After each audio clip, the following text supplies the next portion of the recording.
Game number 5 in the team battle between NS and TSL. To the top right, we have the NS player. It's player number 5 for them. Number 4 actually, sorry. Yes. NS Sculper! Yes, Sculp. Strong Terran player, and he's up against one of the strongest Zerg players the TSL roster currently has. His opponent at the bottom left on a roll right now with 3 victories. His ID is TSL Kyun! Call him butter, because he's on a roll. Yeah, man. No, he's really on fire right now. 3 wins already, looking very, very strong in every single one of them. Playing against Terran, playing against Protoss, and now he's up against Terran player number 2. What's he gonna do? He's gonna actually he's scouting with one of his drones. I like these drone scouting, and look at the path that his drone takes. He's actually scouting everywhere. If there's he knows that on this map there's always the possibility of his opponent starting with an early proxy barracks, so that's exactly what he's looking for. Yeah, and he's being very careful here. He wants to continue his reign. He wants to get the all-kill, man. He wants to go all the way. Not cutting any corners. Yeah, he's ahead, but why cut corners now? Scout sees the barracks at normal timing. Knows it's not Command Center first that he's going to be facing. Yeah. He knows exactly about the timings here. Sneaks in with the drone, checks if there is some kind of gas, but there's nothing. So 1 barracks expand from Sculp here. And well, Hyun on the other hand, obviously starting with his hatch first, the standard build against Terran, and now using his spawning pool.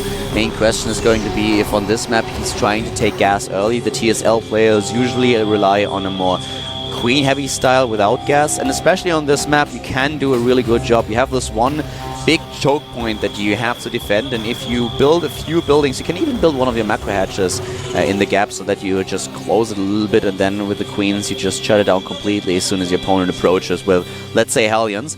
But an early third base is something that we've seen on Cloud Kingdom quite often for Zerg players. So let's see how exactly he's going to approach this. Sculp is, every time I've seen him play this matchup recently, he does what Holt has done so many times, where 1 barracks into Command Center, into double gas, into Reactor Hellions, then with Banshees takes a 3rd base, and then adds a barracks, goes into Marine Tank, but is very aggressive off of 3 bases, and usually does not take a 4th, does not make a 4th Command Center. If he takes a 4th, it's because he lifted it out of his main.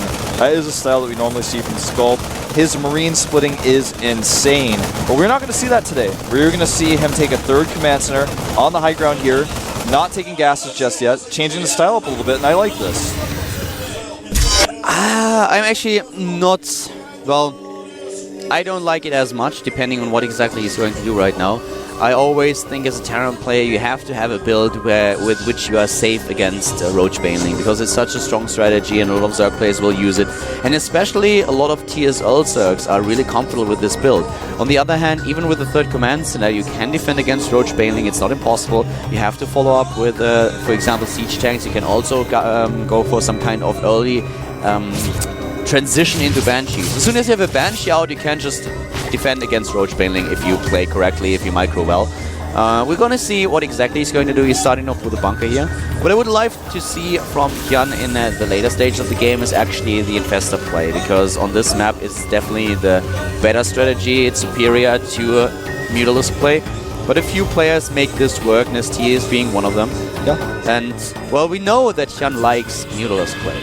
But it's going to be interesting to see what exactly he's trying to do here. We already have now the Reactor Factory Hellion transition for Sculp. And, well, as mentioned, I don't like it. It's taking too much of a gamble. If you're facing a Roach Baneling composition with this kind of strategy, with the early transition into a 3rd and then taking double gas and Reactor Factory Hellions, you're very vulnerable against this kind of play. Well, I think very soon we will see the double engineering base go down for Sculp. He's going to start 1-1 as soon as he can. 4 gases going up for Hyun now. That macro hatch that you talked about earlier, right at the choke point, is going down. So he's going to have that extra 3rd base production. And that's what Sculp was checking for with this SV right now. Oh, did you take the normal 3rd? Or are you just going to make the macro hatch for now? He's leading with 12 Harvesters, and we are going to see that Banshee follow-up here. Just a little bit later, he made the Command Center really fast, sees the macro hatch, and that's very telling that he is not facing 2-base aggression of any kind. I like that he's transitioning into the Banshees. I just talked about it, and he said it is a little bit later than it could be, but it's When I said that I don't like his opening, I actually thought he would commit a lot more to these Hellions, but he does not. He only builds like 2 of them initially and starts right away with the star put. So he's at least aware that there might be something going on, like a roach baneling. He's aware of the threat. It's not going to happen in this game, but he knows about the possibility. And so he has the Hellions out that would try to delay it a little bit, and now the Banshee and the Cloak. So I'll take it back. Nice opening, maybe a little bit, could be a little bit faster with this transition, and still dangerous if you face it. In this particular game, it doesn't matter, and the opening will give him a lot of aggression potential. You talked about how Paul likes to use this style with Hellions and Banshees to force back creep to kill a queen or two, and now with also the Cloak upgrade, he will also be able to sneak it in and try to see if he gets a couple of shots off at some of the drones. Yeah, these 4 Hellions are going to be used, very aggressively here. I like how he's doing this because he's not overcommitting with them, but he's being so dangerous with his move outs that it's going to really throw Hyun off a little bit. He's going to have to be very careful with where his queens are at any given moment. He's not going to be able to have all of his queens spreading at once. He's only going to have 1 out there, if even that. There's the Spire going down. You mentioned he really likes to use Mutalisk. That's very true. Third base is up for Sculpt, though. He has it landed. He's going to start transferring SCVs over there. His worker count right now is still about 20 behind, 67 to 45. He's trying to break through this queen, and I like this because even though he's not able to do it, he's, like I said, he's threatening this. And look, no drones can mine from this third base. The first Banshee is out. It's flying across here, and the queens can't be everywhere at once. There are a lot of things that I wanted to mention right now. A lot of stuff happening that I want to commentate on. We currently have the situation with the Hellions that try to run by. And this wall-in is so perfect. This is actually exactly what we talked earlier. We talked about it on Antigua. We see a little bit of Lings getting roasted here, but still, the important thing is these Hellions were not able to sneak in because he blocked. He saw it in time. Losing the Hellions here. Big problem though. He just suddenly lost his map, his units to control the map. So this is like really bad for him. The map control lost. But yeah, the Hellions not able to sneak in. And that's the one thing that is so important. If you set up this wall in, that's what you have to rely on. You have to detect early what's happening, block it. Because if those Hellions reach the main base, you will just lose the game. You will lose too many drones, and if you can't rebuild them immediately, then suddenly you have this big problem. We have the Banshee attacking right now. I want to mention a couple of other points, but right now let's focus a little bit on this aggression by Skull. Yep, the Banshee is coming in with her partner, I should say. They can one-shot drones like this. He's forced to make an Overseer. Does have Spore Crawlers in play. Going right into the main base, targeting down drones one by one. He's actually going for the Queen first. Needs to target specifically. Now he's doing it. And the Mutas, the Overseer, is about to finish. He's not going to get very many kills here. In fact, only 11 in total. Well, going now up to 13. Will he get a 14th? Yeah, gets the 14th, but the Mutas totally shut him down, and he's going to have to lift this orbital very likely. He's sending his units over. They're not going to be there in time to defend his SCVs. He doesn't have to lift, but loses several SCVs, and now the third is up for Hyun, the 4th hatchery, 3rd base. He's got +1 Carapace on the way for his Mutas, and what does that say? That says that he wants to build a late-game Mutalisk count. He wants to go up to at least like 25, because he's not going to be sniping siege tanks. He's going to be building this very scary, threatening Mutalisk force. I love this game. There is so much going on. Both players playing this so well. We have Skuld moving out with the Hellions, trying to sneak in, posturing, taking a bit of aggression into his opponent's bases, trying to take down the 3rd base, and just at the same time expanding. He tries to force his opponent back, tries to use the timing window that he has to take this 3rd base. At the same time, Hyun is defending so well, has his units set up, has a nice wall in, is able to deny the Hellion run by, and gets his Mutalisk out in time to shut down those 2 Banshees. But while he's defending, he's sending Zerglings over into the mineral line of the 3rd base of his opponent. He knows there's nothing set up just yet, and he forces him to just get all his SCVs back. Really great play by both of them. And the Mutalisk choice for Hyun, while unusual on this map, can really work. Nesty said himself that usually he doesn't want to use this, but he is in autopilot every time he's in the GSL booth. He starts with the Mutalisk, even though in practice he always plays Infestors, because he thinks Infestors are the better choice on this map. And the reason for this is there is not any dead space behind the bases, and if your Mutalisk try to harass and go into your opponent's main base, you can be trapped. Your opponent can actually force you into a situation where you have to fly over Marines. There is no other way out of there. So if you played right as a Terran and your opponent gets into your main base, you can force him to fly over Marines, use stim, and suddenly those noodles will expose. But he doesn't even have too many of them. He only has a few, shutting down drops, shutting down aggression, being in a position where he can harass, and now he's moving in with his ground army, and he is hitting hard. He is heavy, and the Zerlings over 100 yet again, and they are streaming in. The tanks are just completely vulnerable here. The whole army is out of position going to the 4th base to attack. He does force a cancel there, but this base is so dead. Hyun does not care about the 4th base at all right now. He goes into his opponent's 3rd. He takes down a shit ton of harvesters here. 28 workers killed, and while the 3rd base is being attacked, Hyun pulled off every single drone. He's moving in, trying to save his 3rd base. It is not gonna happen, but the price that Scalp has to pay is just simply too high. It is pretty high here. He does save his orbital that he was making. It was almost killed by the Muse. The Muse were chased away though, and he's remaking double hatches now. Going to double expand here. His Zergling count still over 100. He's leading with 30 harvesters right now. +3 is on the way for Sculpt. And, you know, right now his siege tank count is actually still at 4. He's got a sensor tower going up. He needs to turtle a little bit here. He needs to finish that 4th orbital. He needs to rebuild his SCV count. Can he pull drops off? It's too scary with the Mutas right now, so he just has to be very careful. He can't really try to put pressure on. But again, the over 100 count of Zerlings are going to attack. This time he's ready. His tanks are sieged. He has enough Marines. He forces a stim here. But Sculpt has evened up the supply again. He's in a good spot. The problem, yeah, exactly, because the problem for Hyun is why he tried to attack right now is he knows, okay, I killed a lot of units, but I lost 2 bases, so I have to double expand. I'm forced to do it. 1 base does not cut it. I have to double expand immediately, use those 600 minerals. At the same time, I need to try to shut down the mining of my opponent at the 3rd base, because he knows he killed a lot of harvesters, but with 3 orbitals, there are a lot of mules, and the orbital didn't die. So he knows he has to do some pressure. And Sculpt knows this as well. This is exactly why he defends at the 3rd. He tries to set up everything, and as soon as Hyun arrives, he gets a bloody nose, has to retreat. So this can get ugly for Hyun as well, even though he did a lot of damage, even though he killed all his harvesters. Mules in this situation are just the key for Terran. Yeah. And that's the way he's staying in this. He's got the 4th secured, though, making it into a planetary. Did not make that 4th orbital, and now his army is getting near max. He's got 3-3 on the way. Hyun's upgrade's still at 2-2 with no 3-3 story. His Hive is on the way now. Shuts down 2 drops. Pretty important, but it's not going to be a game changer necessarily. It just means that he does secure his bases. He does not lose any harvesters there. Burrow is on the way, so he can set up traps and use his infestors actively on the map. +2's on the way for siege tanks as the planetary is finishing.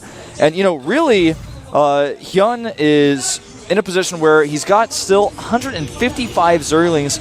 He needs infestors. He needs to have some infestors out here because Zerlings alone are not going to cut it in the end, especially when his opponent has 3-3 with +2 on his siege tanks, and he's at 2-2 with his lings with no adrenal glands. This planetary is going to get so many kills. What is very bad is going in right now. The planetary is being assailed. He's trying to take it down. The siege tanks are sieged up. The planetary is not dying. And Hyun lost 50 supply here, and he did not really kill a lot. What is amazing for Hyun, though, is his creep spread. He controls the entire map. He has Overlord's position to spot drop play early on. And this is what I love about Hyun here, that he does not slip when it comes down to creep tumor positioning. He always rebuilds them. He always has queens on the map. But when he extended right now, that was a problem. But those funnels, they might be able to make up for it. What does he do with his infestors, though? So many medevacs, and his infestors now are being taken out. He's lost so much. He's 50 supply down now. 34 Zerlings on the way. And he's pulling back here. The Zerling's trying to chase him, and he does catch those Marines. Tank sieging up here, and, you know, you're right, it could have been better, but in the end, he actually forces these units to lift, but he's still down on supply, and he has not dealt with the 4th base. But he has a huge bank with 2,800 minerals and 2,000 gas. He's in a good spot. The problem that he has right now is he has 16 new lava, but lava is going to be a problem for him. Another macro hatch might be something that he needs here. When you play this style, you use all of your larva on Zerlings because the Zerling style is very larva intensive, and he's, you know, spending so much of his larva on Zerlings that he can't actually spend his money now. He's making 26 more Zerlings, but 7 infestor, 2 support, Greater Spire, and Ultralisk Cavern. Cavern going down at the same time right now. He's out of lava again. He needs a macro hedge. If he misses one inject, he might lose the game. He has to reinforce constantly. And the way that he uses Infestors right now is a little bit sloppy. He loses too many. But this run by, this attack to the top right, that is doing a ton of damage. At the same time though, Scalp moving in at the third. He already took out the fourth. This is bad for Hyun now. Scalp is ahead in supply. Yeah. The tech a little bit too late for Hyun. I think he may have made a mistake trying to tech, and he forced his way up the ramp there, but he had no answer for the third. The third's dead, the fourth is dead as well, and Scalp is just, he's going through here. He's got tanks, he's got so many medevacs, he's got 9 medevacs. But still, guys, the reason is, look at the money for Hyun. He can't build units. It's the production that is the problem. I will come back to this in a second. Right now we have Scalp moving in for the kill. He's trying to take down these additional hatches, and it's not only about the mining, it's the production that he's losing right now. He's already down to 3 hatches, and that's the GG. Well played by Scalp. I feel that he stayed on Zerglings for too long. This is something that Hyun has done in the past, on this map specifically, in fact. Several times, and he had the Infestation Pit for a long time, didn't get the Infestation until late, and like you said, he used them a little bit sloppily, and from there, I mean, he just didn't have enough larvae because he made 150 Zerglings at a time. That's a ton of larvae. The idea was a different one. His idea was to actually transition into Broodlords and Ultralisk. That's why he used this tech, but the tech was a little bit too late. So he had to stick with the Zergling composition a lot longer. But if you stick with the Zerglings, you need more lava. He had all these minerals set up. He had a great production. He would actually have been in a position where he could have tried to overwhelm his opponent. But the problem is, if you try to use this style, you need at least one additional macro hatch. He only had 1 macro hatch, so that means he was on 4 to 5 hatcheries, but he didn't have the lava. At some point we mentioned he had like 16 lava left. This was when just the inject happened. So at this point he tried to rebuild. He had 4 infestors that he could build and 22 Zerglings. That's it. Lava gone. And what does he have to do? He injects and he waits. He has nearly 3,000 minerals, but he can't spend them. He's going for upgrades, but he never built an additional macro hatch. And if he suddenly has like 1-2 additional hatches that only costs him 300 to 600 minerals, he has so many additional lava that he can use to get this huge army. So it was a story of Scalp forcing him back every single time, taking down base number 3 and base number 4. And it did not only shut down the mining for a while, but it was just the production that in the end killed Hyun. Yeah, and he was so patient. And when he did move out, he committed, he didn't turn around. And that was the problem, because he had defenses set up, whereas his opponent had no answer for the bioforces coming out. So he loses 2 hatcheries twice, whereas his run bys do a little bit of damage.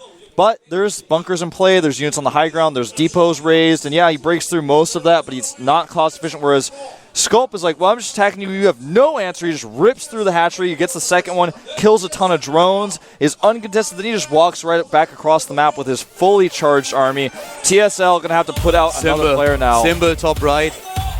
Yeah, he's coming out here pretty early. I mean, well, early in a sense. Only the 3rd player to come out. Here we go. It is Symbol against Scalp. Hyun comes back and he's like, I lost, and it's like Symbol's going like, hey, well, come on, I'll show you how it's done. Yeah. Metropolis. And you talked about Metropolis, I think it was just yesterday when you mentioned that Metropolis has like an insane record in ZVT. Yes. It's something like the Terran has about 30-31% win rate in Korea on this map versus Zerg. It's the most lopsided balance I have ever seen for a matchup. I mean, Steps of War wasn't even that bad. It's pretty bad. No, don't say that. Don't say that. Steps of War was the worst. I don't want to get into Steps of War, man. I mean, Zelnautic Caverns, that's one thing as well, but... Symbol against Scalp. Scalp able to defeat Hyun here. Congratulations, by the way. Well done. Hyun so far has proven to be a big problem for NS also, and Scalp was able to take him down. We focused a little bit on how Hyun approached this game, what kind of mistakes he made, what he did well, especially his setup in the early game. But we of course have to point out too that Scalp played a really good game here, was able to shut down these expansions that we managed. The production was a big deal, and even though drop play was not successful, Scalp with a very, very neat win here. But now he's up against another Zerg. He will face him after a short break. We will head into a 5-minute break, and then we are back with the GSTL here with Calder and Wolf and Scalp facing Symbol. Match3